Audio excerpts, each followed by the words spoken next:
Opposé radicalement au projet Montagne d'Or à Saint-Laurent, le collectif Hors de Question regroupe 30 associations et organisations, mais après plusieurs mois de mobilisation, ses membres ont eu une prise de conscience. On s'est rendu compte, quand on effectuait nos distributions de tracts pour informer la population, que souvent on nous disait « oui, mais vous êtes opposés à tout ». On s'est dit pourquoi est-ce qu'on ne se lancerait pas dans un autre tract beaucoup plus positif et qui va présenter les filières d'emploi d'avenir et qui seront beaucoup plus créateurs d'emplois que le projet Montagne d'Or que nous dénonçons.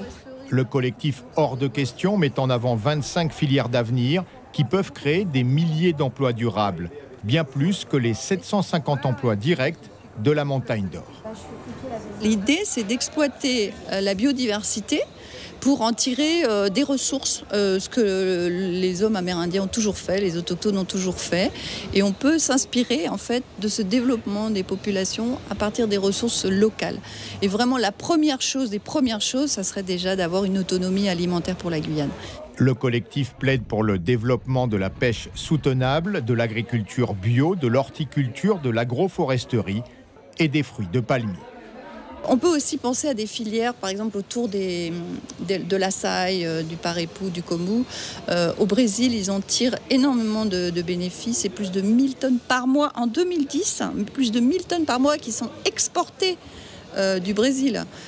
Donc c'est des sources de revenus. Donc il faut aussi investir dans, pourquoi pas, la culture des palmiers en Guyane. Il y a aussi un gros potentiel dans l'écotourisme, l'art et l'artisanat traditionnel, les métiers du bois, les énergies renouvelables, mais aussi la recherche sur la biodiversité et l'exploitation des plantes.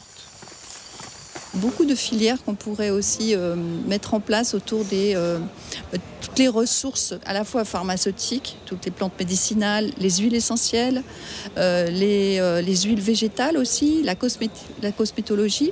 Il faut savoir que c'est des marchés qui pèsent très très lourd à l'échelle mondiale. Le collectif compte s'engager sur le long terme pour promouvoir ces emplois verts. Ses membres rappellent qu'ils ne sont que des bénévoles et que l'aide au développement de ces filières incombe au pouvoir public, Europe, États et collectivités.